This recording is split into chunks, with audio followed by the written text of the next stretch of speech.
recording the session as well for anybody's benefit, for everybody's benefit. So if somebody on your team wasn't able to join, or if you'd like to watch this presentation again, you are welcome to do so. We do present this product tour once every couple of months, and I think the last one that we did had some more detail around professional services and a few features that we may not have time to touch on today. What we want to do is take a few minutes this month, talk about new features and functions, and a few changes that are coming down the pipeline for Dynamics 365 for financials. It's exciting times, and we think you're going to like this product, and we think there's some great opportunities that Microsoft is creating around this true SaaS-based and easy-to-use offering that is Dynamics 365 for financials. So moving on to a little bit of an introduction around the product itself, and for those of you who are net new to the product or not familiar. So Microsoft's got a lot of different Dynamics branded ERP offerings in the marketplace. You may have heard about products like Dynamics Nav, Dynamics GP, Dynamics AX, etc. over the course of the years. Microsoft continues to evolve and develop a lot of the traditional ERP products like Dynamics Nav and Dynamics GP. But I think about a couple of years ago, they decided to create a rebranded offering called Dynamics 365 around a cloud-first, mobile-first, true subscription-style offerings. And within that set of offerings is the product that we're going to be talking about today, Dynamics 365 for financials. It's an end-to-end type of solution designed for companies that are small and medium businesses and looking for kind of a solution that spans all the traditional tasks you're looking to do in your financial management and your sales and your purchasing, inventory control, etc. And the focus of the solution has been on simplification of tasks. So what Microsoft has done is come out with some core set of features, and we'll talk about that a little bit today as well. And then they're continuing to build and expand around that feature set. Another part that's very important to Microsoft's narrative around Dynamics 365 is the ability for you to get efficiencies using traditional tools like Excel, Word, etc., the things that you already invest in with Microsoft Office. And especially if you have Office 365, you'll find some great efficiencies. You'll find the ability for you to quickly identify emails coming from your customers or your prospects or your vendors and take quotes or record invoices without leaving Outlook. You'll have the ability to edit documents in Excel or your report layouts in Microsoft Word.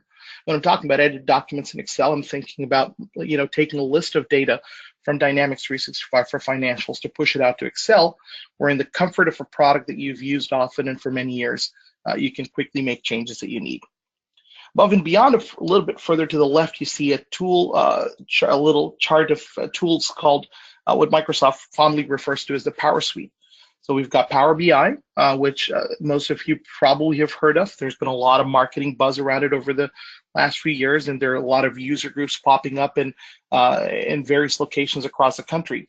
So Power BI is an industry-leading reporting, visualization, and analysis tool of the business intelligence ilk. And it integrates really well with Dynamics 365 for financials and gives you the ability to create and design new reports. Power Apps is a nice offering from Microsoft that allows you to take data in specific areas from Dynamics 365 for financials and create purpose-specific apps without writing code. Microsoft Flow is an excellent tool for creating workflows spanning multiple applications and services that you may use. Over 100 or 100, I think maybe even 130 plus at last count applications and services are supported.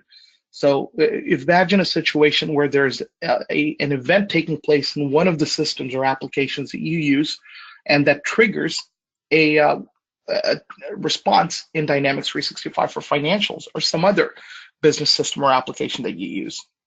And that's really where Microsoft's going. And regardless of what application you use, we want it all to blend into one. And then finally, another cornerstone of Microsoft's improvement is around artificial intelligence and machine learning.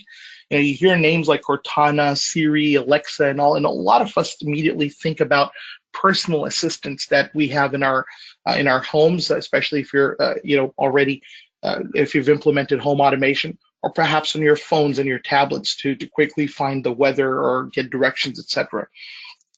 But what Microsoft's working towards with Cortana Intelligence Suite is the ability to get predictive analysis around your cash position, is the ability for you to predict inventory levels and so on. So you'll find that what you think about today as a traditional business system is going to change as you now have multiple applications, both within the Dynamics offering as well as the other Office 365 offerings that you have. They all come together, blend into one for increased efficiency and maximum gain. And then finally, what Microsoft has done too is created a marketplace called AppSource. And in this marketplace, you're going to be able to find applications developed and designed specifically for Dynamics 365 for financials, and you can download them the same way you're used to downloading applications on your phones and your tablets. Most of us have smartphones these days. We don't have to call somebody to install an application. We simply go to an app store, choose an application, install it. There's usually a lot of intuitive functionality around it or documentation that we need easily available. You utilize it. If you're not happy with it, then you just uninstall it. And that concept applies now to Dynamics 365. Now, additionally, Microsoft's also creating a library of services from providers that you can look at if there's a type of service that you're looking for your organization. This is all in the cloud, nothing to install in terms of a server. When you're looking to access the application, you can do it for a variety of devices, right? So everything's in Microsoft's Azure cloud, that enterprise cloud, the Microsoft cloud that you may have heard of. And when you need to access it on a day-to-day basis, you could either do it from your web browser, traditionally what you're going to be using at your offices on a desktop or a laptop. This is where you'll have a maximum utilization of the real estate, the ability to use your mouse and your keyboard, much the way you drive other business applications. And it works with the more common or the more popular browsers like Chrome, Safari, Internet Explorer, Microsoft Edge, and Firefox. And it does not need anything like Flash or Silverlight. So it runs on modern HTML5 technology. No plugins are needed. Now, when you're out and about, you can utilize this on a tablet, an iPhone, or rather an iPad, excuse me, or Google tablet, or Microsoft tablet. There's a free app that you can download, and it costs nothing extra. Ditto for smartphones. There's a free smartphone app that you can download from the Apple Store, the Google Play Store, or the Windows Store, and you'd be able to utilize it on your phones. As a user of Dynamics 365 for financials, your license entitles you to access it from one or all of these devices at any point in time. So start your day as you're drinking your coffee, you're checking something on your phone, get to your office and you're using your browser, and if you're out and about, you could pull up your tablet and be able to share something with people, whether it's running reports or entering transactions or doing some sort of an analysis. All of those things are at your fingertips, wherever you are. Now, functionality-wise, there's quite a bit of capability already baked into the product, but Microsoft releases new updates once a month. And I'll talk a little bit about that when we get to the roadmap slide. But today, the capabilities that we have that are native to the system are financials and fixed assets management. So the ability to create financial reports and track the performance of your organization, the ability to track fixed assets within your organization, some inventory tracking with multiple location capability, selling and purchasing of goods and services, project accounting. This is something that you could use whether you're tracking external projects that need to be billed or internal projects for analysis and for cost tracking purposes. Credit memo and returns capability.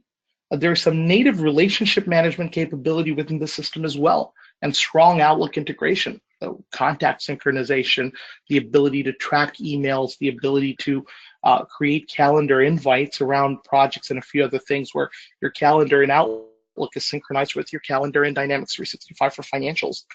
There's also strong capabilities around payables automation. So when you get invoices from your vendors, you can automatically have those interpreted and created as invoices without having to do anything. You could add some approvals for the process so that anything that's created as a result of optical character recognition must have some oversight before it's booked to your general ledger. So there's a lot of workflow approval and optical character recognition capability, which can be used for payables automation or in a variety of other places. And then finally, like you would expect from any good system, there's strong reporting and analysis capability. There are built-in reports within the application, And then there's also Power BI, which is a strong partner for Dynamics 365 for financials and the tool that we use to create additional reports and analysis. So you'll find that this is a product at a very attractive price point. And we'll talk about price points too in a bit, but at a very attractive price point that gives you a wide array of functionality that your business would rely on and benefit from. Another thing that Microsoft has done in the last few years is partnered up with some industry standard names and opened the system up so that we can create integrations and we can create an environment where external applications that your business relies on can easily talk to and work with Dynamics 365. So if you need open-ended web services to pull or to push data, and now coming soon are also APIs that you can utilize to interact with Dynamics 365 for financials, you've got that. But then in areas like optical character recognition, Microsoft's written the code, everything's baked in. All you need is to sign up for an optical character recognition account with Lexmark. If you are looking for click-to-pay functionality, PayPal has partnered up with Microsoft so that you can have your invoices sent with a click-to-pay link, and it will significantly cut down on the amount of time you spend collecting on receivables. For efficiencies around bank management, there are bank data feeds. When you're setting up the system or you're creating a new bank, you simply enter your username and your password for your bank. And periodically, that bank detail will get synchronized with Dynamics 365 for financials, and it makes reconciliation a breeze. And there are also a lot of organizations that rely on state-of-the-art CRM capabilities. And if that's what you're doing as an organization, you've got a lot of CRM needs, then you could be using Dynamics 365 for sales from Microsoft, and that has native integration capabilities into Dynamics 365 for financials. And of course, everything I've already alluded to about Office 365, so I'm not going to repeat myself there. The way Microsoft announces new features and keeps you abreast of the development work that it's doing is by a roadmap site. So you'll find this roadmap.dynamics.com website that it periodically updates. On traditional ERP solutions, I think most of us are accustomed to the software publisher creating or having an annual event. There are a lot of hoopla around new features and functions that come out. And there are events or conferences and so on. So once a year, you hear about what's coming down the pipeline. A lot of rumors abound over the course of the year about how things will work and so on. And you won't really get to see or touch the functionality until much later. In Dynamics 365 for financials, because it is a SaaS app, Microsoft has the ability to keep refreshing the product at a much faster clip. So at any given time, they're working on a couple of dozen features to be added to the product, and they release it once a month. And they have this roadmap site that allows me to quickly track, or you to quickly track features that were already released, what's in the development queue at the moment, and what's just been released. And because this is a true SaaS application, you do not have to do anything to benefit from this functionality, short of just waiting for Microsoft to roll it out. So when it's ready, it'll be rolled out to all the tenants. You don't have to actively go and perform an upgrade. There's nothing that you have to do to specifically benefit from the functionality, short of learning how to use it. There's also, again, I think it behooves repeating, there is no upgrading around Dynamics 365 for financials. It's a true SaaS application. At any given time, you're on the latest version that you can possibly be. And as a result, those costs that you have long had to worry about associated with upgrading and maintenance, server upkeep, and so on, those will be a thing of the past. So let's explore that roadmap site a little bit. I think we can take a couple of quick minutes. Now, here I am on that roadmap.dynamics.com site, and because there are a few different offerings under the Dynamics 365 product line, we're going to focus and filter on the one that matters to us here. So we'll click on Business Edition and Dynamics 365 for financials. Now, if you notice in the in development queue, there are a lot of things that Microsoft's working on. And if I actually want to learn a little bit more about what's coming down the pipeline, for instance, around the ability to do prepayments, I simply expand on that and the system will show me some detail. Prepayments, what they do, what the functionality is supposed to perform. And you can, of course, share that with somebody in your organization who may be interested. Now, tracking what's just come down the pipeline, go to what's new, and you'll see a lot of functional detail. So some notable new features that we've had with Dynamics 365 for financials is consolidation and intercompany capabilities. So multi-entity management support has just been added to financials. So if in your organization you have multiple legal entities and you need to run consolidated financial reports, we can now do that with the system. If you perform intercompany due to and due from tracking, whether it's purchase and sale of goods or services, we can now track that in the system with some workflows for approvals, etc. So this is going to add a whole other dimension of functionality to Dynamics 365.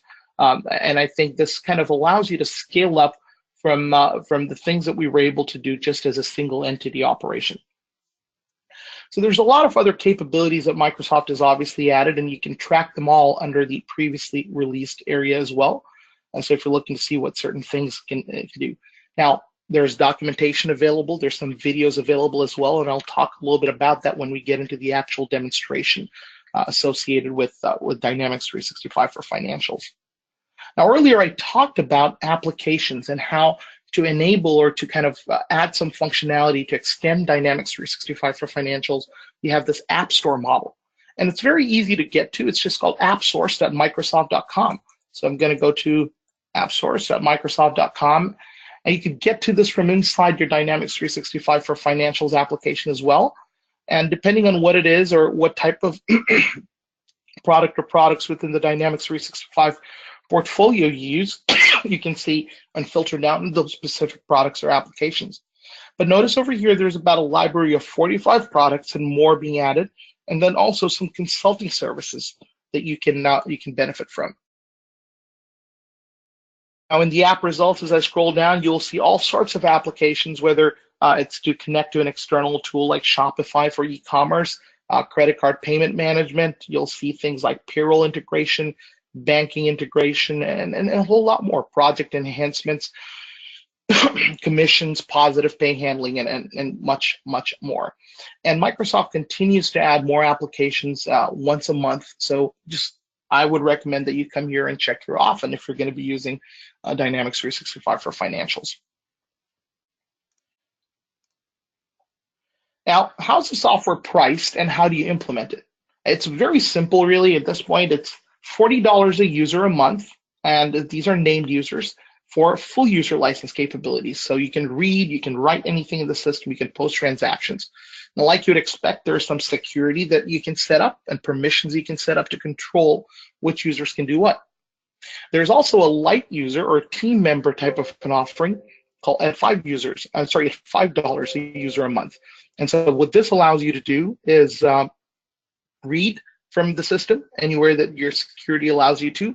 And from a writing capability, there's limited write capability. So you could enter time if you're doing time entry or perform an approval, if you will, but not really designed for people who are booking journal entries or posting transactions that impact one of the ledgers in the system. Now, Interdyne BMI has created some service offerings that can help you.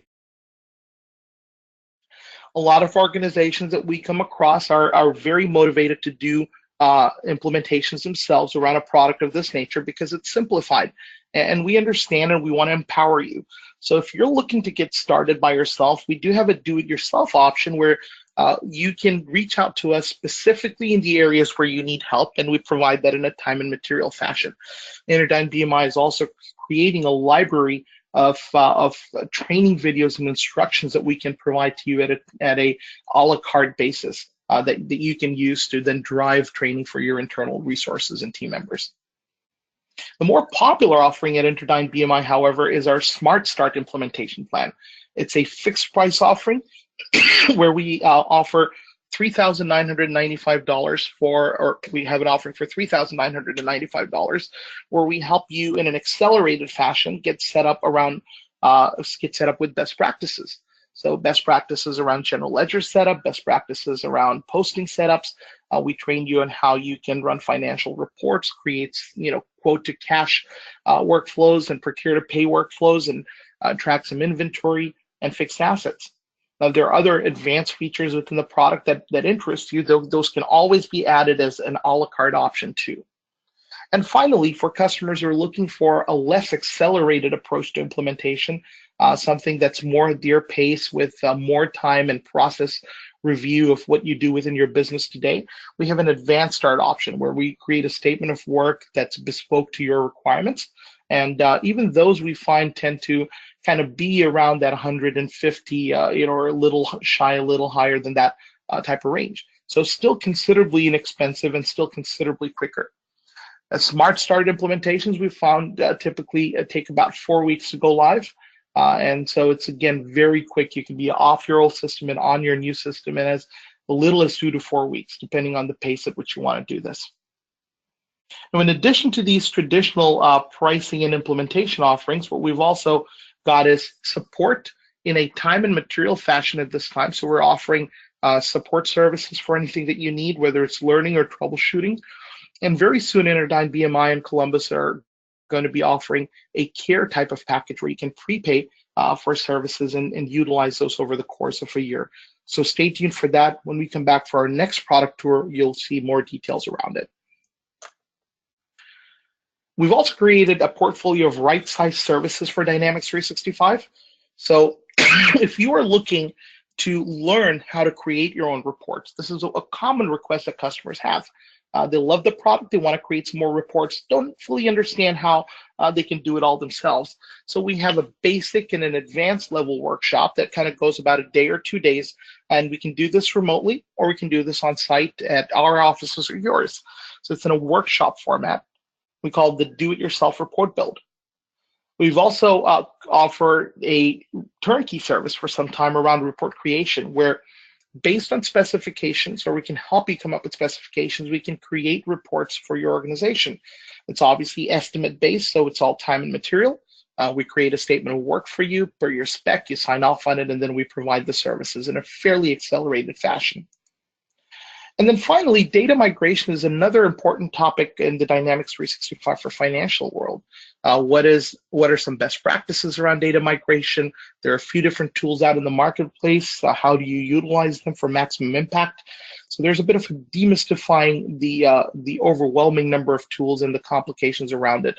And we provide training in a workshop format around that as well.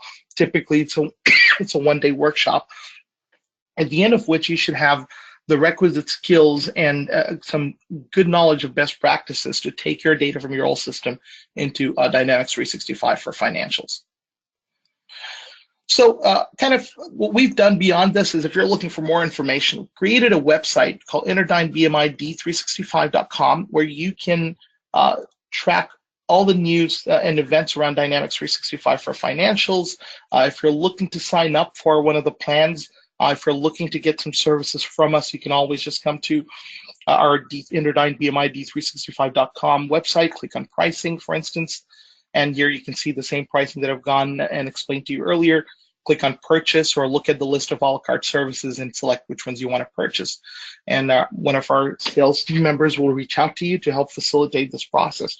We try to do this in an accelerated format, so you're getting same-day assistance, or if you're contacting us later in the day, then we're providing you assistance as early as the following morning. So let's look a little bit at the product. Let's go into demonstration. I'm going to go ahead and use Google Chrome for my presentation of Dynamics 365 for financials. And you obviously could use any browser that you prefer. You're not required to use one browser, or I haven't seen a lot of benefits of using one browser over another. It really comes down to your taste and your preferences. When they log into Dynamics 365 for financials, give me a second, I believe my screen is still paused. Try this again. All right. So when you log into Dynamics 365 for financials, you'll be greeted with some activity queues, these blue tiles of information, or scorecards, if you will. And these are designed to show you some quick insights around various functional areas.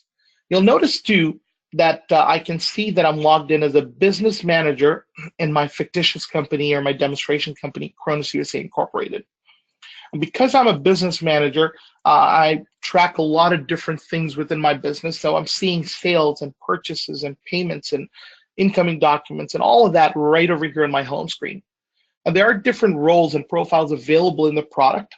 And you will see that over time, Microsoft will keep adding more of these profiles.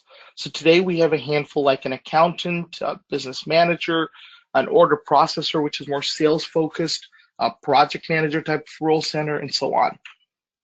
Each one of these role centers will have specific activity cues and charts and graphs and details that are more relevant to the type of job function. You'll notice too that in my scorecards and my activity cues, I've got some colors, and these colors help give me context around the values that I'm seeing. Depending on your organization and the amount of volume you process any day, you may find that certain numbers are either acceptable or they exceed a certain limit and require immediate attention. Perhaps overdue purchase invoice amounts is a good example to observe. Here I can see that at about $49,000, we're trending red. So this probably means we want to make sure that we are approving and getting our vendors paid. And we can control this metric at what point this becomes red by simply going to our setup queues and go to my overdue purchase invoices. And notice I've got these thresholds defined. Below 10,000 is green, between 10 and maybe this should be about 20 for best results. Between 10 and 20 is yellow, or maybe even say between 10 and 100 is yellow, and then anything over 100,000 would be red. And so I create that metric and I exit, and right away you'll see this bar is now showing me yellow. Excuse me for a second.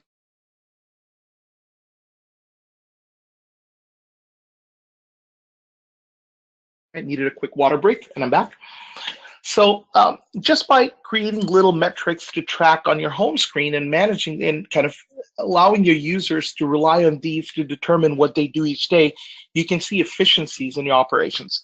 You'll find too that it cuts down on the amount of training time, because they'll know right away how to get to quick lists, like my list of sales orders or my sales amounts. Anything that you see here is a blue tile is something you can click and drill down on the relevant pieces of information. Further below, you're going to see things like quick actions to create a quote or an order or an invoice or track your purchases and returns, etc. And you'll notice too that for people who are just getting started in the system, I have little product videos that I can start with. So I can click on product videos and it will open up a list of videos that I can use to quickly ramp up my team members. Further, there's some getting started scenarios that the system can walk you through. And so these scenarios can be around creating an invoice, can be around navigation and connecting your Dynamics 365 for financials environment to your Outlook and so on. So these welcome tours that you can watch and rewatch as you need to. Microsoft's also created a lot of documentation, and documentation can be either accessed in specific context. So if I'm looking at perhaps a list of my customers, I'm just going to open up a customer card here. And if I'm curious about what goes into a certain field like my credit limit, I just click here and the system shows me a little bit of information right here. And I can click on learn more to be taken into the actual documentation associated with it. So there's full detail, and I can see other relevant information, I can filter and so on. Beyond that, Microsoft also has a documentation area or a quick link that you can get to. So click on the question mark here and say learn more, and you can go to the documentation guide. You can also contact Microsoft, and there's some areas where you can provide quick feedback. And this is the new cornerstone of Microsoft's Office and other applications in the cloud, where they engage the community by giving them opportunities to provide feedback and submit ideas. So as you go through a certain screen, if you're not happy about what you're seeing or you like what you're seeing, communicate that. It makes an impact. Now, back on my home screen, let's take a few more minutes and talk about some other key things on my home screen and my dashboard. For anybody who's been using Microsoft Office for some time, you're probably familiar with the ribbon and the navigation menu concept. And these are all things that you can kind of collapse and expand to make the most of or get the best out of the limited screen or the large real estate that you have. So quickly, you can kind of scroll in or, kind of click in and expand and collapse as needed. My ribbons are all context specific. So as I go from my home screen over to something like my list of items, you will notice that I've got more item-driven things like create a new item, edit some item detail, adjust inventory, or see some related information, or even run reports that are more specific to my product list. And coming back to my home screen, One of the things that I find really nice about Dynamics 365 for Financials navigation is that I've got the ability to go to different functional areas right from my home screen. So I've got this home, and when I click on home again, it will just expand into all the different areas that I might be interested in. Setups are one of the things that people frequently are challenged by in new systems. You take on and implement a new system, and then you struggle with what are all the things I need to populate? Am I, oops, clicked on the wrong screen, excuse me. Try to come back here again. So people are challenged with what do I need to click on? Am I doing it right? And so on and so forth. And so what Microsoft has done is demystified a lot of it by creating assisted setup wizards.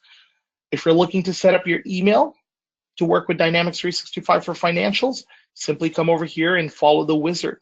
If you're looking to set up something like approval workflows, you can come over here and say, let's go to set up approval workflows, follow the wizard. Do I want to create a sales invoice or a purchase invoice approval? Click on next. Who is the approver? Well, I don't have one set up yet. Let's go ahead and just pull my account and let's make me the approver. And I'll set up my my email address associated with it. So admin at M365 Microsoft.com.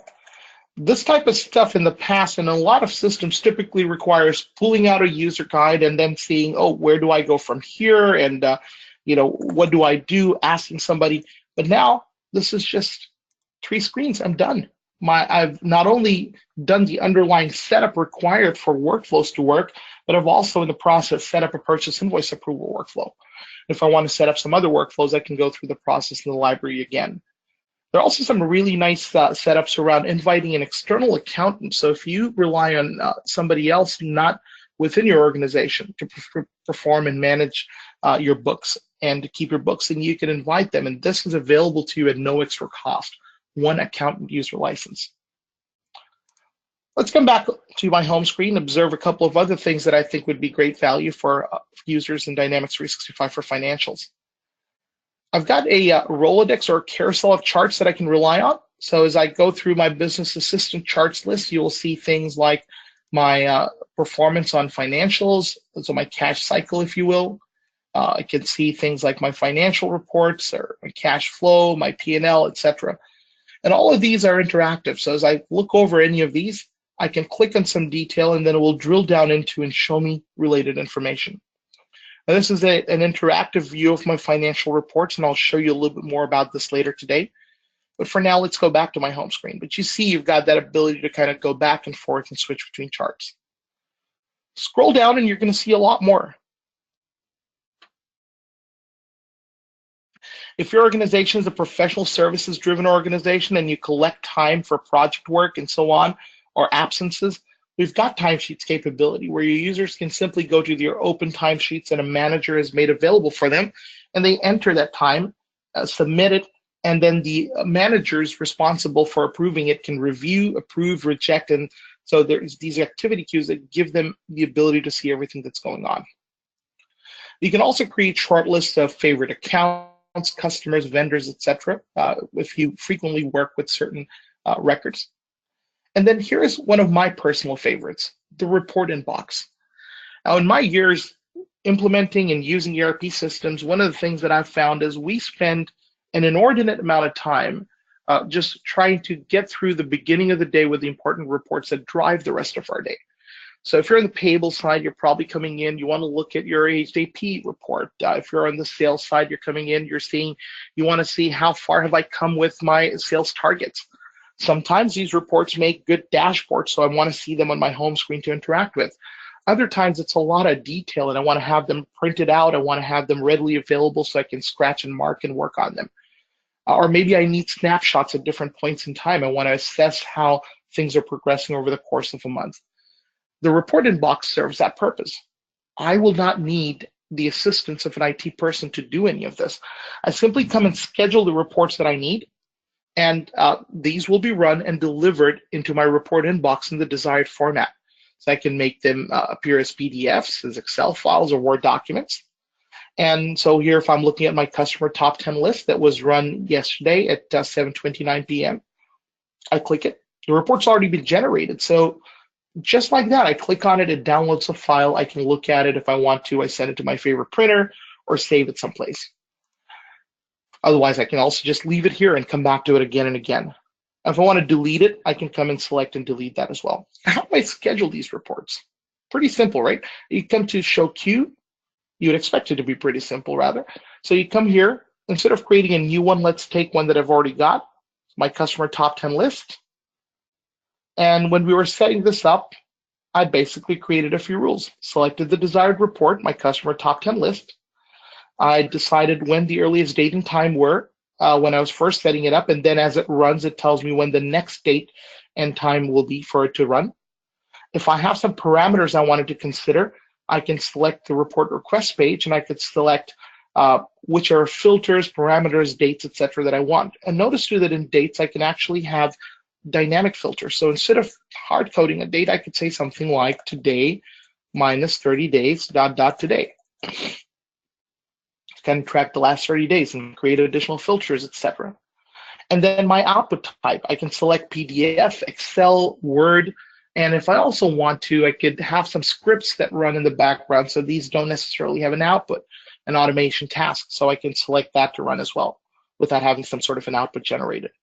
Then I select my recurrence schedule, which days of the week, when it should start on any given day, and if it runs excuse me, and if it runs multiple times a day, then I just determine the minutes between runs.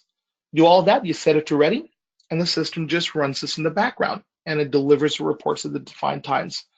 Over time, if you want to see whether it was successful or if there are some errors, you can look at the logs and quickly identify what may have been going wrong if something didn't work to your expectation. Finally, on my home screen, another important thing that I find that our customers are loving is Power BI reports. So I told you early on when we were doing we were doing our PowerPoint slides that Microsoft's investing a lot into the Power Suite and its integration with Dynamics 365 for financials. And leading the charge in Power Suites is Power BI. It gives you the ability to create these reports, dashboards, and queries that you can share with people in your organization, whether they use Dynamics 365 for financials or not. But what Microsoft's done is if you do use Dynamics 365 for financials, they've created these content packs. So pre-created, ready-to-use reports. So I'm just going to type in financials. So there are about 7 or 8 of those. And so, for instance, if you wanted to look at things around your key financial performance, there's this content pack, pre-created report list.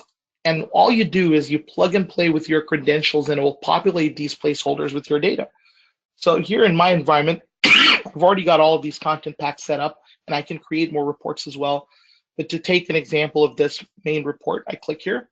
This is running off of my data, periodically being refreshed. Could be once an hour, could be once a day. And I can share this. I can view this on a free app on my phone, on my tablet. If I'm not at my office, I can interact with this report. So very, very easy to use and very intuitive. I can take this information that I have, like my sales, my financial, or any of these pieces of reports. Now I can plug them back into my home screen in Dynamics 365 for financials.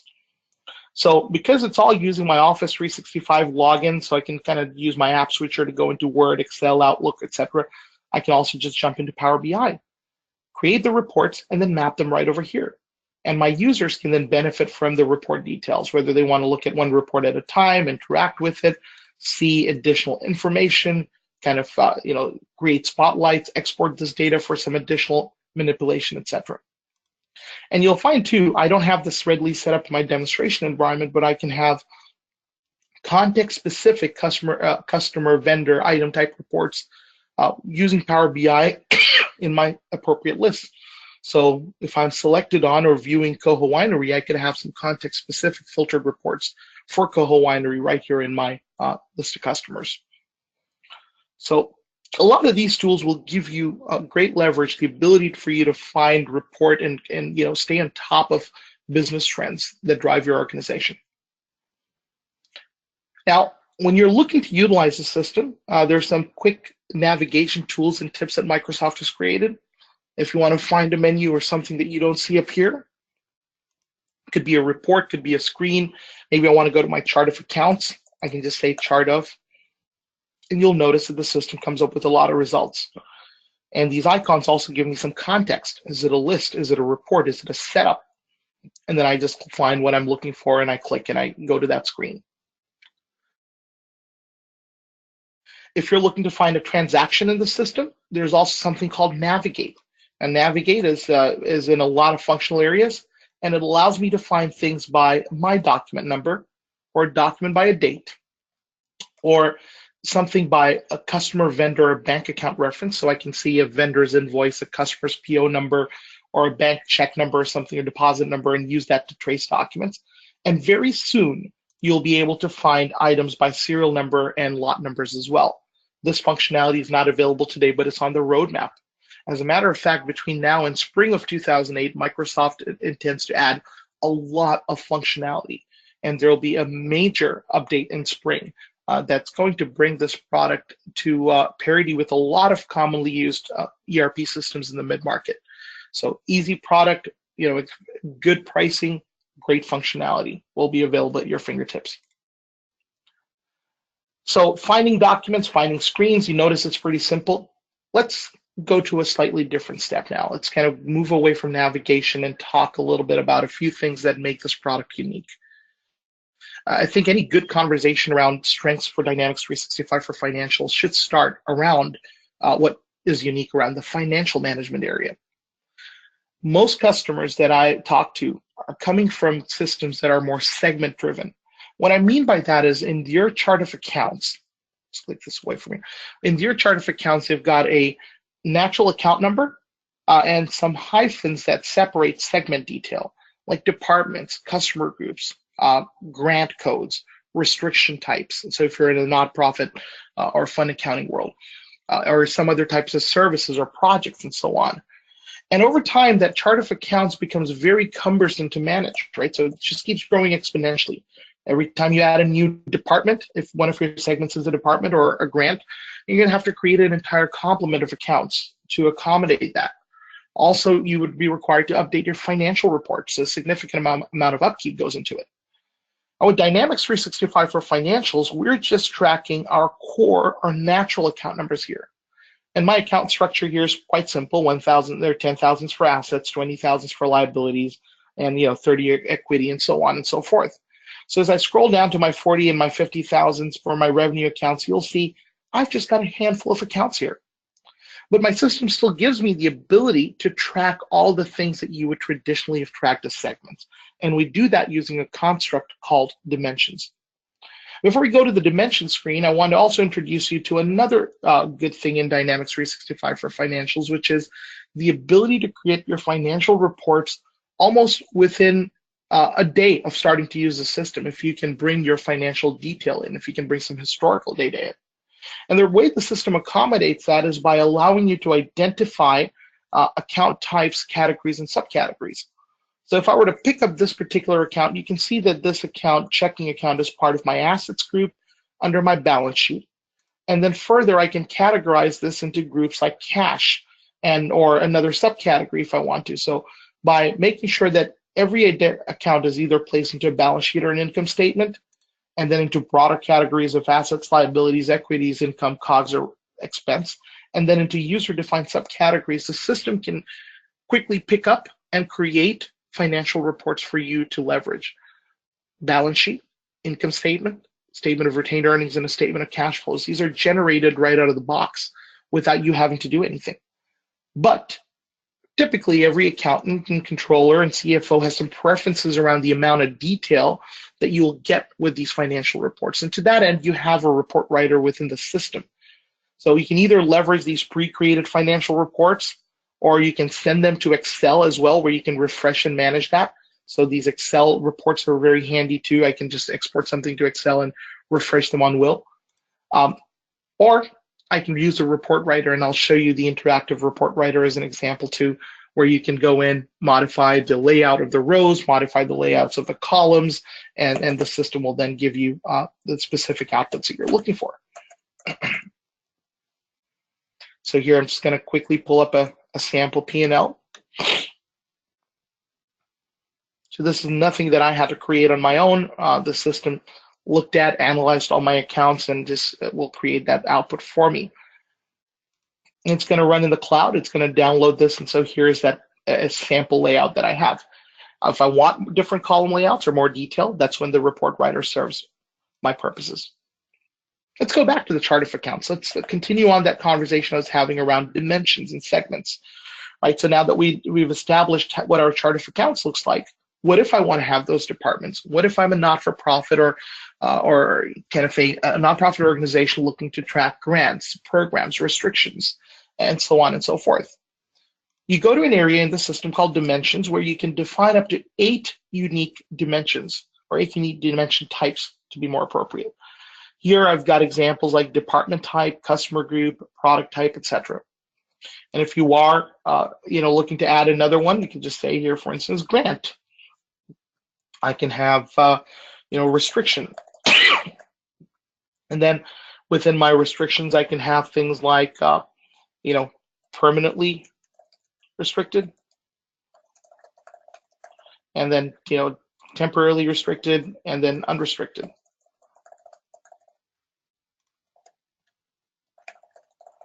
So as simple as that. You don't have to create more accounts. You just come here, you create that dimension values underlying the dimension that you've created. So 8 different dimensions can be created. Within each dimension, you can have an unlimited number of dimension values. So you can have an unlimited number of grants or departments, etc. And then what the system also allows you to do is create some rules and defaults so that people utilizing the system are either reminded to select the appropriate dimension values or they're defaulted where applicable. So, if I want to default certain things on the sales side so that anybody selling product to customer or services to customers would automatically have their transactions booked to the sales department, I select this row, I go to my account type default dimensions, and with a couple of clicks by selecting my customer table and making a rule that says that anytime we have any interaction with the customer table, the department should automatically be sales. I've got to make this rule. Nobody can change it. And now the system will automatically book it. Or if I wasn't sure about this, let's maybe take an example of a restriction type. I want to make sure that every transaction utilizes an appropriate restriction code, but the restriction code is unknown to me at this time. So I can come here and say that for anything related to an expense entry that we're booking, we can have one of these codes. We don't know which one, so we'll leave it blank, but it's mandatory. Simple rules like this can facilitate the process of ensuring that all transactions have appropriate dimension codes. And then where applicable, you can also create defaults around customers, around vendors, around accounts, and the system has workflows to make sure that anytime you create a new customer, a new vendor, a new general ledger account, or so on, it requires approval. So as I'm setting up a customer, I just come here and I say, well, for this customer, associated dimensions are. And then I could say, well, the department dimension associated with this customer is sales. And perhaps something else that might have another thing like a customer group dimension is something else. So I can just come here and quickly select these. It takes all of a couple of seconds to make sure that we're putting things in the appropriate, assigning appropriate dimensions to customers and other master records, and off we go to the races. So how are these then utilized? We created these dimensions, and when you're running financial reports in the system, we go to the financial reports that we desire, and then we can create either columns or rows to show dimension detail, or use them as filters. So let's go to that financial report writing area. In our system, our financial reports are managed in an area called account schedules. Now, I use search a lot. I was about to type in account schedules, but let me also show how you don't always have to do that. You could have just gone to finance and you could have come to account schedules here. So navigation menus are also quite intuitive to use. I personally just happen to be a big proponent of the search functionality. And here are some pre-created financial reports. I'm going to select one and go into the report writing mode, the M income. So my row layout is set up so that all my income accounts are shown together, my cost of goods sold accounts, followed by a gross profit calculation. You see some things reference actual general ledger accounts and some things are formulas and totals. I've got some rules showing where opposite signs will be displayed. Right? My revenue accounts have a credit normal balance, and I want to make sure in my financial reports they appear as positive numbers. And perhaps if we're going to be sending them to a printed or a PDF type of output, we want certain rules to be followed. Show things in bold or italicized or break for a new page. So you create this type of detail. And then you can also create column layouts. So I've got a couple of examples here. One is just one column for net change tracking. I've got another one that shows, for instance, periods. So current period, period -1, period -2. I could have also had things like, dimension breakdown. So all my departments could be shown as columns, or restriction types could be shown as columns, and so on. So once you've created and you're set up with these reports, you can just go and look at an overview, which is the interactive presentation of a financial report. So here I'm looking at a P&L, and my P&L here is showing me one column, which is my net change. And if I'm not happy, I can just come here and select this view, periods. Now I'm seeing a different column layout. I'm also viewing this report at a month level. Perhaps I want to see this for the entire year, so I can zoom in or out. If I had actuals versus budgets, I'd filter by the budgets. And look here, dimensions. So this report right now is set up to run and filter by my two primary dimensions, which are called globals. So I have those set up as my department and my customer group. So here I could quickly come and say, show me this report filtered by sales. Now I might not have anything in here in my demonstration data to filter on, but if I did, then it would have shown me that detail. Notice too that I have some things in blue here. Anything that's in blue is information that I can actually click and filter down on. So product sales income, $173,000, click. Now it's showing me a summary account. So these are kind of grouped together. Now I want to see every single invoice. I click once more. This will show me the full detail underlying it. These are all the invoices. If I actually want to see one of these invoices, a couple of clicks later, I could see that. So I click once more and I say, show me the actual associated invoice. And now I could see exactly what I sold to Coho Winery. It was a conference room bundle that we'd sold for this much, and this much was the tax and so on. And if appropriate, you also see I have actions to resend this, correct this transaction, or cancel this transaction, look at statistics for profitability tracing, and a whole lot more. So the system is extremely drill down friendly, whether you're looking at financial reports or whether you're directly looking at a transaction and want some detail underlying it. So that's a quick overview. There's a lot more capabilities around dimensions and analysis that Microsoft is adding as well, where you'd be able to slice and dice by dimensions. You'd also be able to use dimensional detail in Power BI reports to provide you greater depth and detail. Another thing that our customers really love about Dynamics 365 for financials is audit tracking and our audit trail and traceability. So as a financial controller, you may be interested in seeing who has entered transactions and how that has impacted your general ledger and your subledger.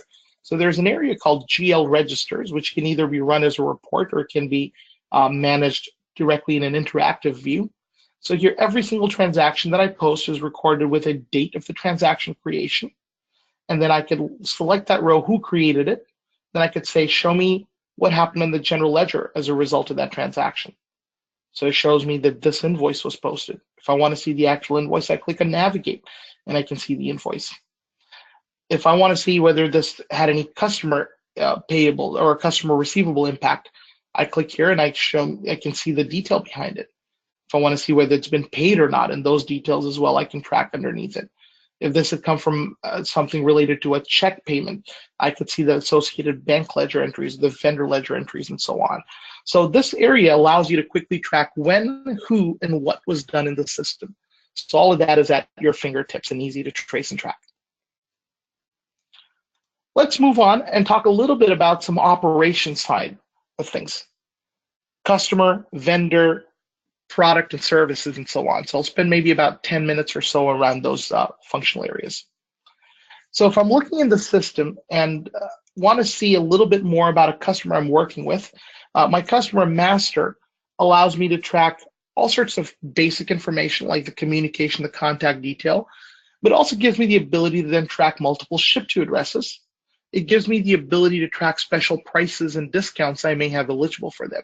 So if you've got some contract pricing, if you've got some sales price agreements, the system can track and make sure that those are applied. So come here on my customer card, I've got my general detail like Coho Winery, what balance they owe us, how much of that is currently due. Anything in blue is information I can drill down on, and anything in these activity queues tiles are also pieces of information I can drill down on. So how many invoices do I have for this customer? How many ongoing sales orders and so on? Notice in these areas, I've got fast apps called General, Address, and Contact. So instead of the traditional tab presentation, they have these collapsible fast tabs that I can expand and collapse. And if you want to see some more fields, I can click on Show More or Show Less. Address detail, multiple ship to information. So I've got 2 shipping addresses associated. One's a Lewis Park. Here's the other one, Coho Winery's Park Road address. And then I can have rules around your payment terms management. I can have some shipping preferences, which warehouse location I ship from. I can track statistics, and I can also track any assigned special prices and discounts that I may have for them. So most of these things that you track and you manage around your customers are available in Dynamics 365 for financials with the ability to create templates and workflows, both within the system and spanning other applications using Microsoft Flow. Vendors are very much the same, so I'm not going to belabor it. I will go next to items. Now, some of you joining us today are selling product. Others might be professional services organizations.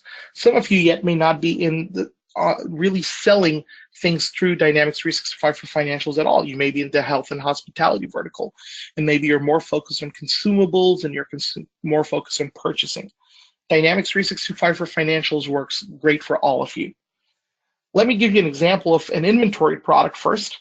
So as I look through something like a desk, I can pick the product. I've got an image associated with the product, obviously. I can track the quantity that I have on hand for this product. And I can also track things like attributes. So my item description, the unit of measure I carry it in. I can have different units of measures for selling and purchasing. If there's a volumetric measurement, I can track those details as well. I have different costing methods at my disposal. Predominantly, we're using FIFO and average. I can also see my pricing and cost structure. So if there are special prices or discounts that I want to manage by the product or the product group that this product belongs to, I can do those. And then attributes on the right-hand side allow me to quickly find and filter on products. Perhaps I want to find all products that are black or all products that are made of wood, etc. So I define those attributes up here, and then later I can use these for searching and querying my inventory. So this was an example of something that I sell that's tangible. But if I have a service, like a consulting service, I can also create that as a product in the system. And that allows me to quickly query and track the detail underlying it. So I come to new. This time I'm going to say this is going to be a service, or perhaps service that's not taxable. I hit OK. And we can call this a consulting service as an example. And I could put this in a specific category code if I want to, or if I don't want to put this in a tangible category code, I don't need to. Notice a big differentiator is that this is marked as a type of service as opposed to something that's inventoried. Now, I could mark the price that I sell this service at. So perhaps I charge $185 or $195 an hour.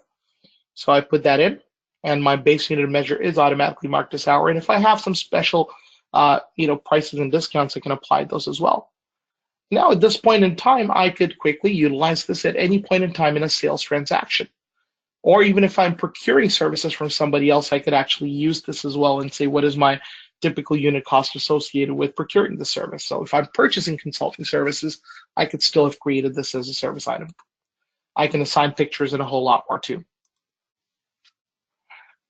Now, given some of what we have seen, if we needed to update or make mass changes, how do we handle that?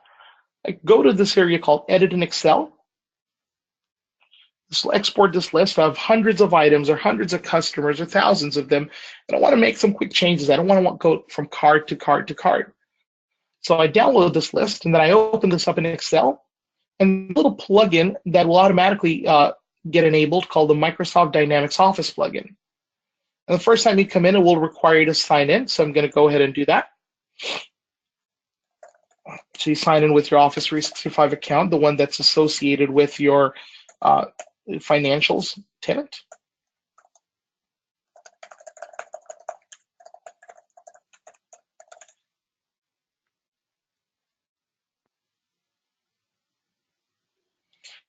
So now it's going to show me all of the products that I have. It's going to allow me to refresh this list really quick.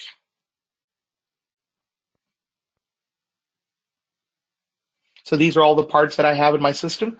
If I want to make a quick change, perhaps to a base unit of measure or change the description, so I've got this product called an Argus BGA 256, and I go, well, no, it's actually now a 256-1, or I can do find replace, all the typical things that we do within Excel, and then I come back here and I just hit publish. So if it's been successful, when I go back into my system, and I just pull up my list of items again, I usually just leave that screen and come back to it a second time. And now I've got the -1 appended to the product description. So this is a very simple and easy way for us to manage and make updates within various areas. Also notice, if you've looked carefully, some of my screens have different sizes of tiles. Some things show lists and so on. You can quickly toggle the way things appear: wide tiles, square tiles, or traditional list view based on how you'd like to see details. Having seen some master records, let's go into a small transaction. I'm going to book a sales transaction, and I'll use one service and I'll use one inventoried item, so you get a flavor for both. Now, as I go through this, if I want to record a sales invoice or a sales quote or a sales order, all of those types of documents can be created directly from my home screen. So I've got these actions up here, I've got these actions here. You take your pick of what you find most, the most comfortable way to manage something. So I'm going to say create a sales order. Instead of going through a full quote to cash scenario, I'll just go to an order directly. I can select my customer. I can hand key the customer's name or part of your name or your number. All of those things work. If my customer's got a PO number, let's type that in. Perhaps they've got a requested delivery date. I can also note that to make sure that my delivery team or my fulfillment team knows when they would like something by. I don't have to put in slashes or hyphens. The system automatically understands what I may be looking for. And if I have a specific shipping address that I need to send something to, since I'm going to be putting some tangible product in here as well, I could select an alternate shipping address from my pop-up list and say this goes to the Park Road address. Now, I did already talk about this earlier, but you can have things in multiple currencies. So when I was setting up my customers, I could have set my customer's preferred transaction currency or my vendor's preferred transaction currency. And the system has the ability to automatically update currency exchange rates once a day using a free service like Yahoo or the European Monetary Bank, or you can also pair it with some third-party service using the mapping tool. Let's come back to this transaction. Let's put in one of my products that I want to sell. I'm going to select something like my, let's actually just type in my Soul Chair. It's one of my favorites. So I type in, notice I just typed in a part of that product name and it populated everything that I needed. I'm going to say 2 pieces. If there were any special prices or discounts that were eligible, that this customer is eligible for, it would automatically assign those. It would also tell me that there's some prices and discounts available. It can also tell me when there's substitutes available. And notice the system does some soft tracking of inventory for me and tells me I don't have sufficient quantity. Now in this demonstration, I'll be fine. I'll probably just say we want to go ahead and keep on with this. We'll probably buy some product before we fulfill it, or in my demonstration environment, I actually allow it to go negative. Come down below, select a service. So my consulting service that I just created, so type in a part of it.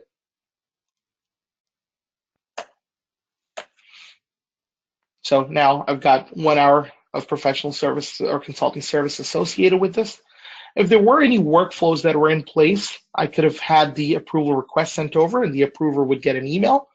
He or she would approve it and then we would go forward. Otherwise, in this case, I'm just going to send an email confirmation first. before I fulfill this transaction. The system will create a quick email for them to for the customer to review. If I were doing a sales quote, I'd probably do something very similar. My email configuration hasn't been fully set up. I actually didn't go and configure my outbound email detail.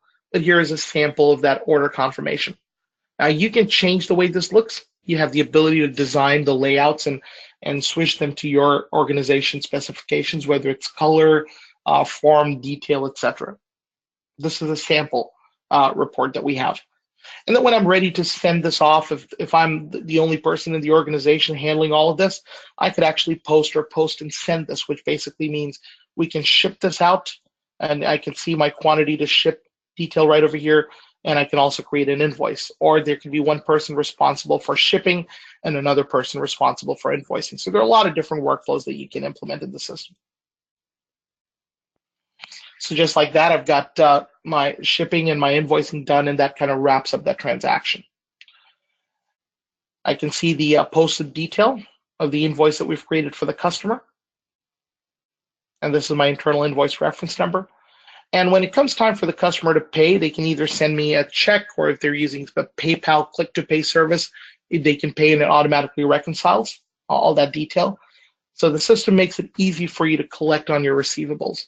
If they are sending you a check, you can go onto the deposit screen and you could record all the underlying detail around this payment. So if I come back over here to my customer screen for Coho Winery, notice this customer just, I'm looking at some historical transactions, and I see that this customer bought a, what was the last invoice I just posted? I think this is probably it. Yep, they bought $580.60. And let's assume they sent us a check for that. So I could go to my deposit screen, which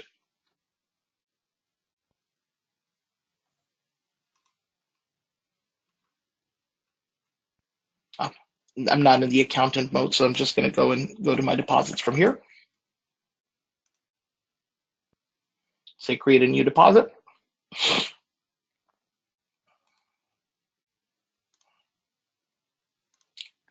Okay, I'm going to select the bank that I'm depositing the money into. We'll have this go to my checking account, and there's one check for $580.60. So I'm just going to type that in, and I come down over here and say which customer it comes from, Coho Winery, and the check number, $580.60.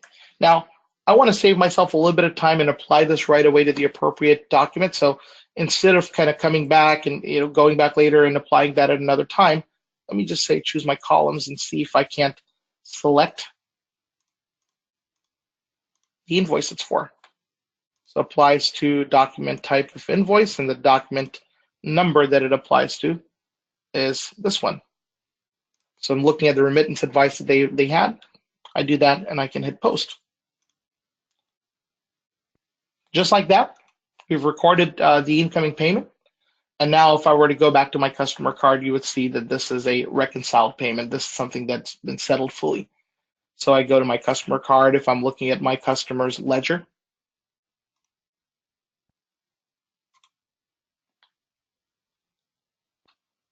I can see there's a payment of $580.60, and one click later, I can see what invoice this was for.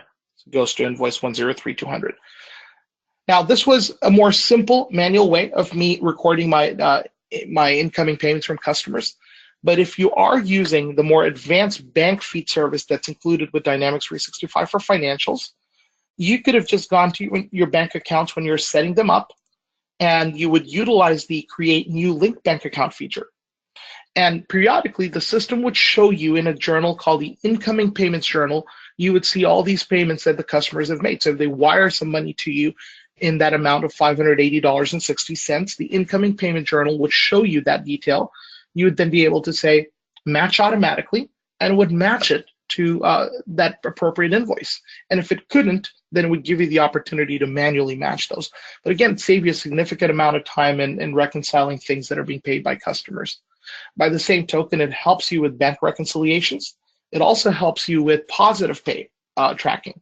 So all of those things are native to the system. It does a fantastic job and will cut down the amount of time you spend on banking and the cash management in your system today. Let's talk a little bit about purchasing and paying vendors. I'm not going to have time to go through and book a purchase invoice today, but when you're creating purchases, the system supports purchase orders. So I just want to make sure that we're going over a couple of basic things without going through transactions.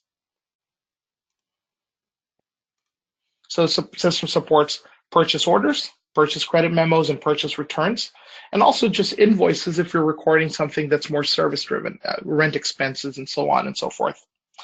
And you can have supporting documents that are attached. So anytime you're working with purchase invoices and the sort, if you have a document that you need to attach, you just come to incoming documents file and you attach one or more documents, and this becomes part of the transaction. The same applies with journal entries. So the system allows you to book simple journal entries, recurring journal entries, memorized journal entries, and also import journal entries from Excel. And all of those can also have supporting documentation associated with it. So again, Dynamics 365 for Financials can make it easy for you to work in Microsoft Excel and then get the data that you need into the system so that you're quick and you're efficient there. Beyond traditional transactions like sales, purchasing, and journal entries and financial reports, another highlight of Dynamics 365 is the cash flow forecasting area. So for organizations that rely heavily on tracking all your various sources of payables and receivables and want to see into the future the situation of your cash position, Dynamics 365 can really help you with that. I'm going to pause my screen briefly. I'm going to relaunch Dynamics 365 for Financials in one of my accounting manager type of a role, and that should allow us to quickly experience how the system would show me that detail.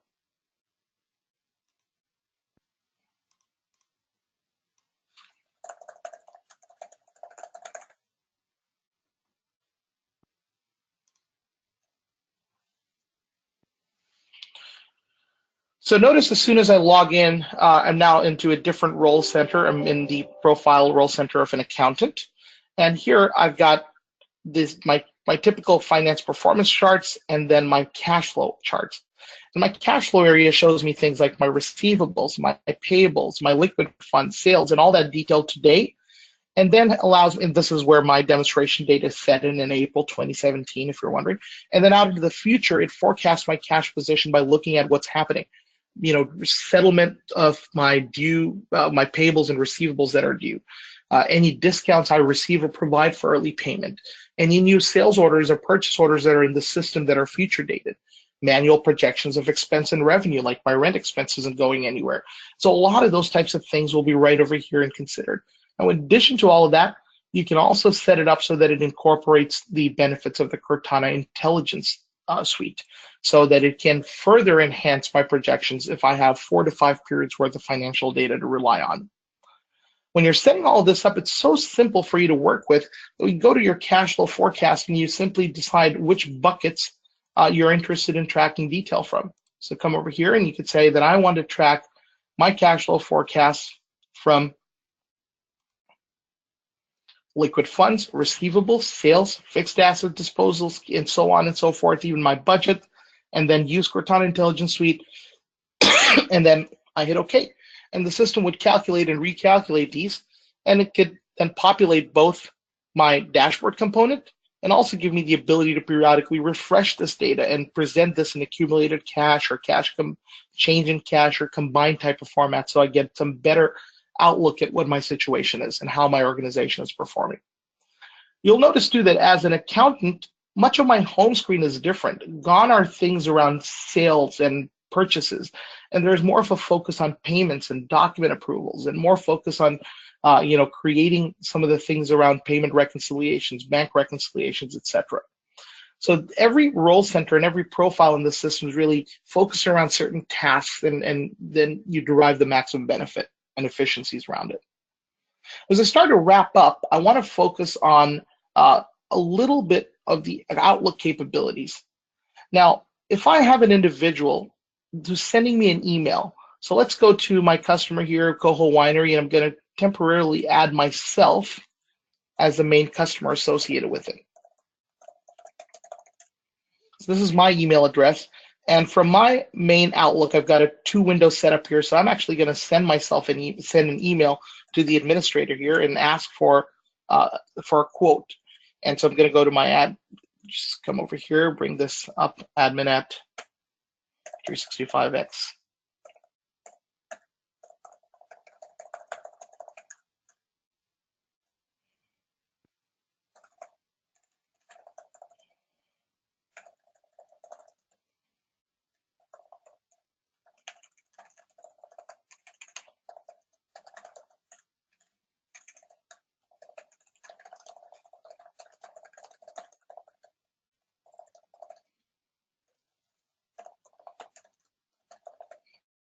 Right, so here I'm just creating a very simple email, not much to it. I'm going to send this out. Now here, I'm going to jump into my mail. I do not need to be using the web version of Outlook. I just happen to be using it. It's more appropriate in this example. But as soon as that email arrives, and hopefully I don't have any filters and I don't have any focused inbox enabled, I'm going to start seeing some components that I can leverage that allow me to track this email alongside Dynamics 365 for financials information. So let's go and see email, refresh. There you go, quote needed for 1988 as sole shares. Now, as I look over here, I see a little area called financials. I click on that. And what the system is going to try to do is see if it finds this person as a contact. Now, I may have made a mistake for some reason and didn't recognize me as being associated with that customer. Maybe I made a typo when I was putting my email address in, so that's fine. I'm going to add AJ Ansari as a contact. I'm going to make sure that this, actually view existing contacts.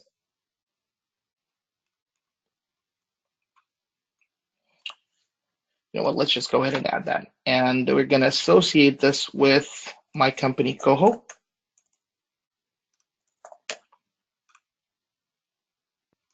Okay. So now it knows that I'm part of Coho Winery. In the future, it's always going to remember that. Now, while I'm here, I can actually create a quote without a lot of effort. I say create new sales quote.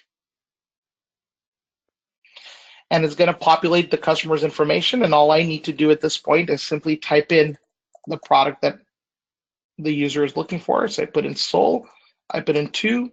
If I've got any other information I want to populate, I can go ahead and do that. And at this point, if I want to send the quote out, I can say send by email. And this would create an email and a quote, and that would go right out to the customer. Same applies for sending invoices and so on as well. So if my vendor sends me an invoice, I want to record that, I could do invoice recording from the screen. I could also send things for approval. I could send things to OCR and enact other workflows. So it takes away a lot of the mystery and a lot of the delays that happen when you get emails and you don't know if somebody acted upon it. Just leave the system, go to another screen and enter that transaction. It will simplify this process and it will make you quicker at what you do. I want to open up the floor for questions. There's a lot more that I could be showing around Dynamics 365 for financials. Frankly, it's a product that's just full of excellent features and there's a lot of exciting new development that Microsoft has been doing. But I want to make sure we have some time. So I am going to go into this slide, which has my email address and our sales team's email address and our Interdyne BMID 365 microsite for Dynamics 365 products. Ashley, if there are any questions that are out there, let's take them now. Thanks, AJ. It doesn't look like we have any questions at the moment, but if anyone thinks of anything after this product tour, I'll be sending out an email with the recordings. You could always ask AJ or I after this product tour. Or obviously right now, you can feel free to submit your question in the question box feature located on your dashboard.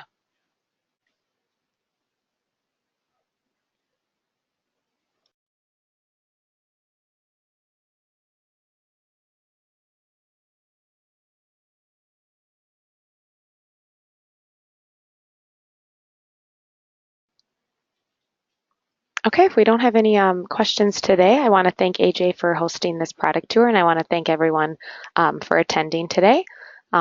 again, like I said, if you have any other questions, you'll see an email from me shortly. Thank you, everybody, and thank you, Ashley, for helping put this together. And we'll see you again on another webinar from Anodyne BMI. Thank you. Have a great day.